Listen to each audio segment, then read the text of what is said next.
Hello guys, तो हम start करने जा रहे हैं अपने लेक्चर को। तो डे 1 में बेसिकली हम कवर कर चुके थे kinematics, friction, laws of motion. तो मैं आपसे एक बात बोलना चाहता हूँ कि इन लेक्चर्स के थ्रू आप अपने 7 डेज़ के अंदर फिज़िक्स के अंदर बहुत अच्छे मार्क्स स्कोर कर सकते हो।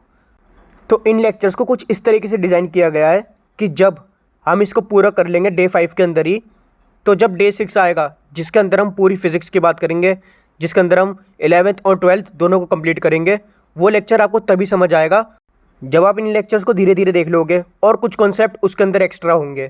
तो आज के लेक्चर के अंदर हम बेसिकली इन चैप्टर्स के साथ साथ नीट जेई के मोस्ट इंपॉर्टेंट टॉपिक्स को कवर करने वाले हैं। तो सबसे पहले देखते हैं हम काइनेमेटिक्स ऑफ सर्कुलर मोशन। तो कॉन्सेप्ट इसका बेसिकली है, सर्कुलर मोशन की काइनेमेटिक्स बिल्कुल 1D जैसी है, बस टर्म्स बदल गए। डिस्प्लेसमेंट एक्स बन गया है थीटा, वेलोसिटी वी बन गई है ओमेगा, और एक्सेलरेशन ए बन गया है अल्फा। अब इन दोनों के बीच का फॉर्मूला देख लीजिए बेसिकली। तो देखिए v is equal to R omega, ये रिलेशन है हमारा लीनियर वेलोसिटी और एंगुलर वेलोसिटी का।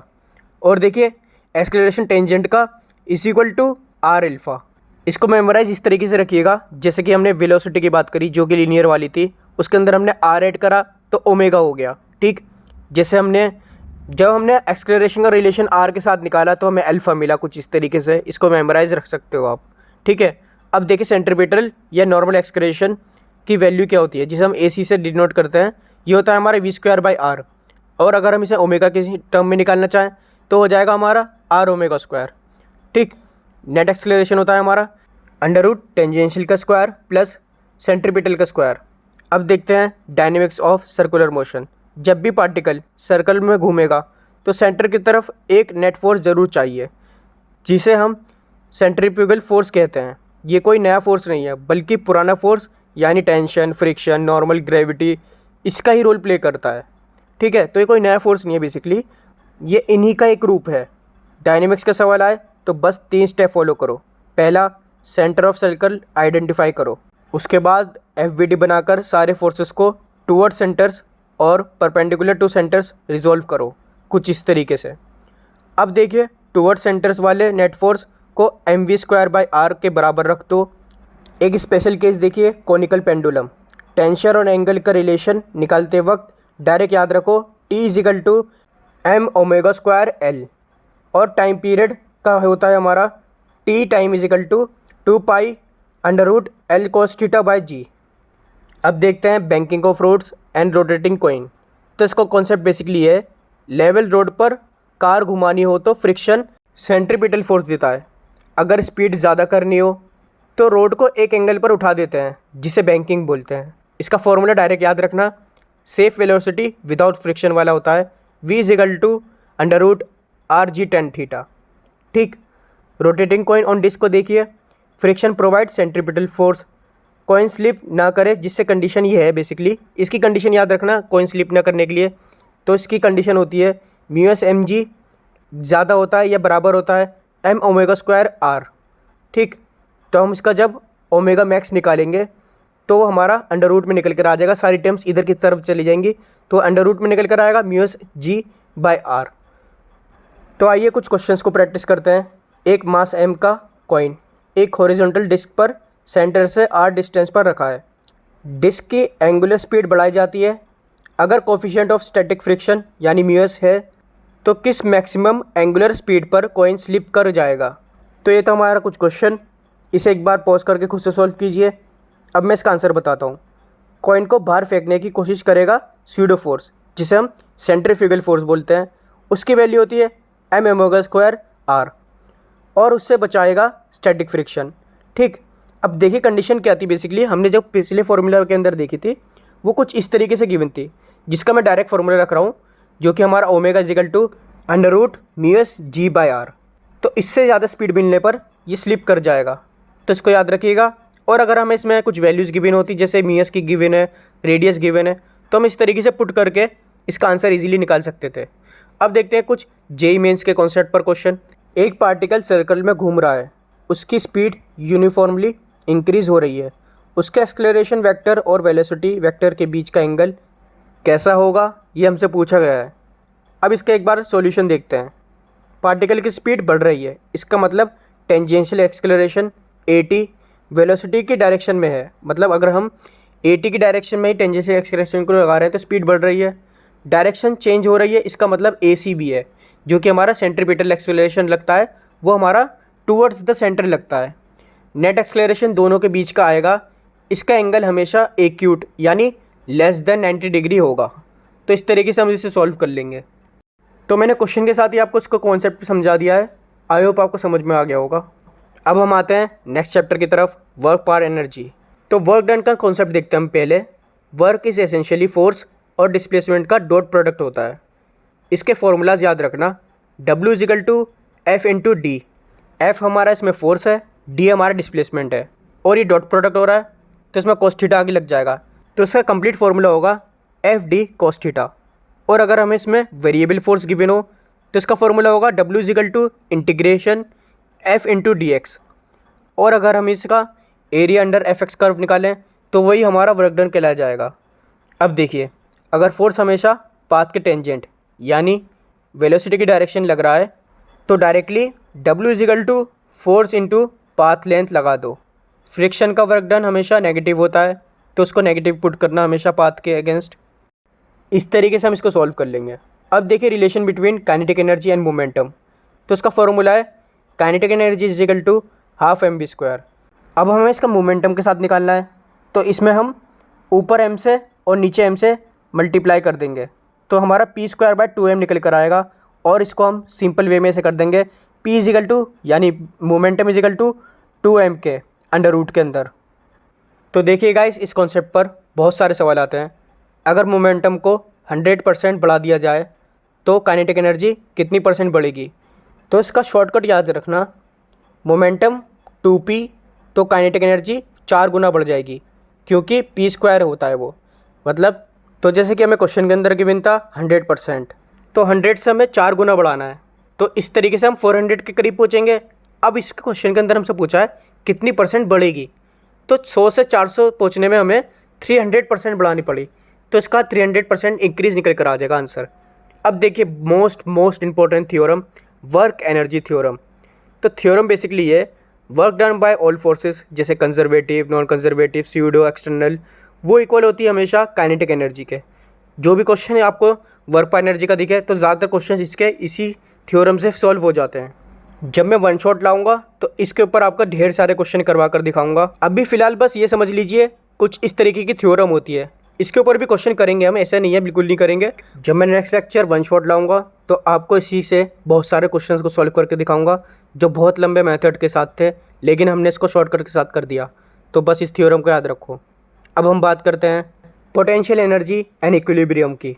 तो कॉन्सेप्ट बेसिकली है, तो जब भी आपको पोटेंशियल एनर्जी दिखे तो उसको हमेशा चेंज इन पोटेंशियल एनर्जी मानना, ठीक है। पोटेंशियल एनर्जी जैसी कोई चीज़ नहीं होती, ठीक, वो हमेशा इक्वल होती है minus of work done conservative के, ठीक। फोर्स एंड पोटेंशियल एनर्जी का रिलेशन है F is equal to minus du/dx। इस तरीके से भी हम कुछ क्वेश्चंस को सॉल्व कर सकते हैं इन दोनों के बीच के रिलेशन से, फोर्स और पोटेंशियल एनर्जी का, और ये नेगेटिव साइन का होता है। अब देखिए इक्विलिब्रियम में फोर्स 0 होगा तो du/dx निकल कर आएगा 0। अब देखिए स्टेबल पे मिनिमम पोटेंशियल एनर्जी होती है, मतलब हैप्पी फेस देखने को मिलेगा, यू शेप का बनता है, और इसका डबल डिफरेंशिएशन जब करते हैं तो पॉजिटिव होता है यानी 0 से बड़ा होता है। और वहीं अनस्टेबल की बात करें तो इसमें पोटेंशियल एनर्जी मैक्सिमम होती है और सेट फेस देखने को मिलता है, और इसको डबल डिफरेंशिएट करने के बाद नेगेटिव में वैल्यू आएगी यानी 0 से कम आएगी। अब देखिए वर्टिकल सर्कुलर मोशन यानी VCM। एक स्ट्रिंग से लटके हुए मास को कंप्लीट करना है तो लोवेस्ट पॉइंट पर मैक्सिमम स्पीड देनी होगी ताकि हाईएस्ट पॉइंट पर स्ट्रिंग ढीली ना हो यानी स्लैक ना हो। इस कॉन्सेप्ट पर काफ़ी क्वेश्चंस आते हैं, इसको याद रखिएगा। तो लोवेस्ट पॉइंट पर यानी बॉटम पर मिनिमम स्पीड होगी हमारी √5gr, इतनी तो देनी होगी अगर आपको कंप्लीट कराना है। हाईएस्ट पॉइंट पर स्पीड होगी √gr, और हॉरिजॉन्टल पॉइंट यानी मिड पॉइंट पर होगी √3gr। अब देखिए बॉटम पर अगर स्पीड √2gr से कम हो तो पार्टिकल पेंडुलम की तरह ऑक्सीलेट करेगा। तो आइए नीट के कॉन्सेप्ट पर एक क्वेश्चन करते हैं। एक पोटेंशियल एनर्जी का फंक्शन दिया हुआ है ux is equal to x² minus 4x + 3। पता करो पार्टिकल कहाँ स्टेबल होगा। तो आपको जैसे कि पता है इक्विलिब्रियम ढूंढो। इसमें सबसे पहले F इजिकल टू 0 करना होगा हमें, यानी F is equal to minus du/dx को इस तरीके से 0 पुट करना होगा। तो इसकी वैल्यू जब हम इस तरीके से पुट करेंगे u की यहाँ पर, तो हमारा आंसर x की वैल्यू 2 निकल कर आ जाएगी। हमें इसे एक बार और डिफ्रेंशिएशन करना है, तो जब हमने इसे एक बार और डिफ्रेंशिएशन करा तो इसका आंसर 2 निकल कर आया, जो कि पॉजिटिव में आया, मतलब हैप्पी फेस देखने को मिलेगा x इजिकल टू 2 में। तो ये हमारा स्टेबल इक्विलिब्रियम है। अब देखते हैं जेई का कॉन्सेप्ट। एक ब्लॉक को स्मूथ ट्रैक से h हाइट से ड्रॉप किया, बॉटम आते आते उसकी स्पीड कितनी होगी?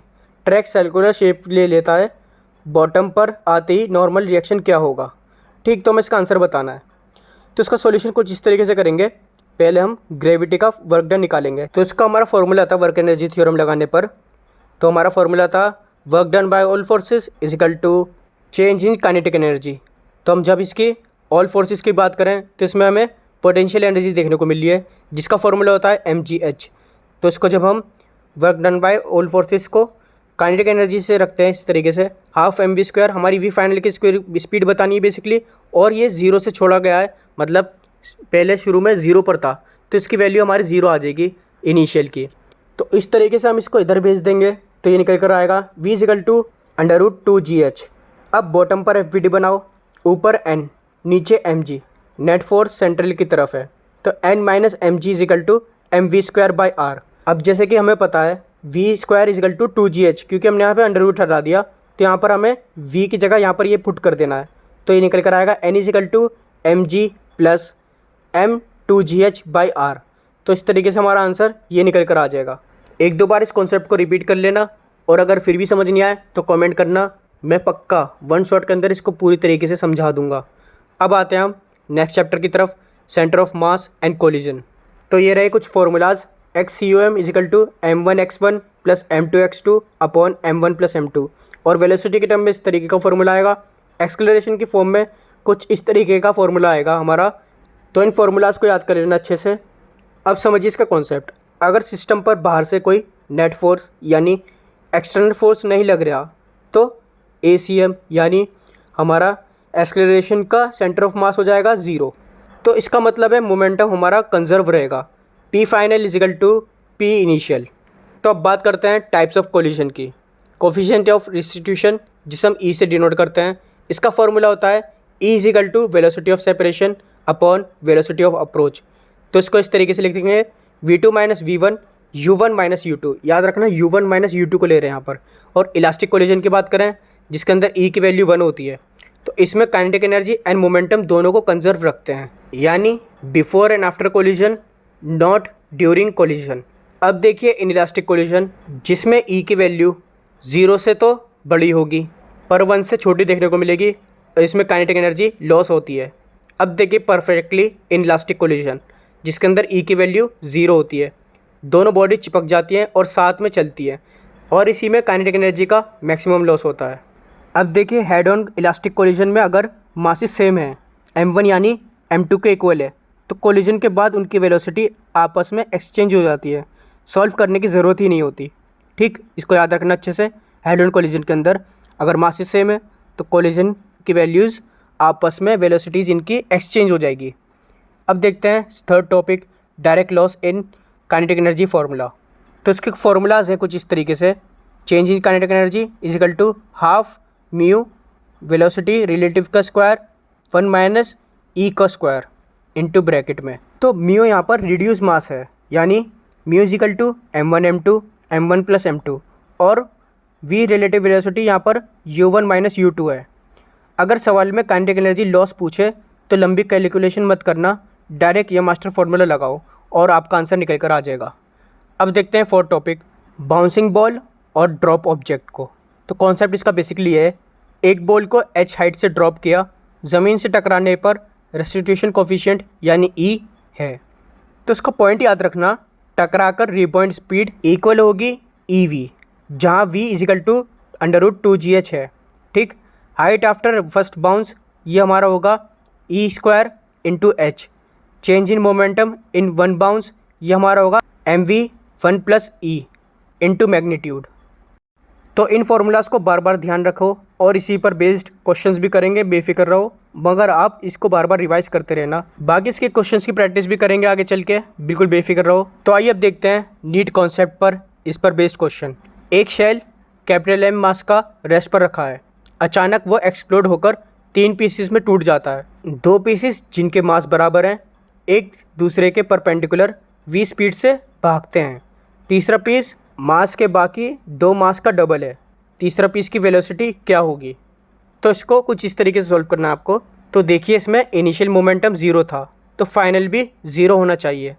तो let 2 equal masses be M M. तीसरा मास को हम 2m कहते हैं, जो कि होगा भी। तो टोटल m यानी टोटल मास होगा m प्लस 2m, तो ये 4m होगा। अब देखिए जैसे हमें क्वेश्चन के अंदर गिवन था, दोनों स्मॉल m वाले परपेंडिकुलर गए, एक x के में डायरेक्शन में, दूसरा y में। तो इसको P1 हमारा होगा M we I cap, M2 हमारा होगा एम वी जे कैप। इन दोनों का रिजल्टेंट हमारा निकल कर आएगा √mv² प्लस mv² √2mv। तीसरा मास इसके रिजल्टेंट को कैंसिल करेगा, यानी ऑपोजिट जाएगा। तो तीसरे वाले का हमें मास गिवन था 2m, तो हम इसका फॉर्मूला पुट करेंगे मोमेंटम का mv। तो पहले का 2m इंटू वी होगा हमारा v3, इसको इक्वल कर देंगे √2mv के, जो हमारे ये निकल कर आया था। तो इसकी v3 की वैल्यू कुछ इस तरीके से निकल कर आएगी √2v/2। जब हम इसको ऊपर भी √2 से नीचे भी √2 से मल्टीप्लाई करेंगे तो हमारा v/√2 इस तरीके से आंसर निकल कर आ जाएगा। अब देखिए जे मीन का कॉन्सेप्ट। तो इस क्वेश्चन को आपको खुद से सॉल्व करना है और इसका आंसर आप आई होप अच्छे से निकाल भी लोगे। और फिर भी समझ नहीं आए तो सबसे पहले मैं नेक्स्ट लेक्चर के अंदर इस कॉन्सेप्ट को अच्छे से समझा दूंगा, देन आगे बढ़ेंगे।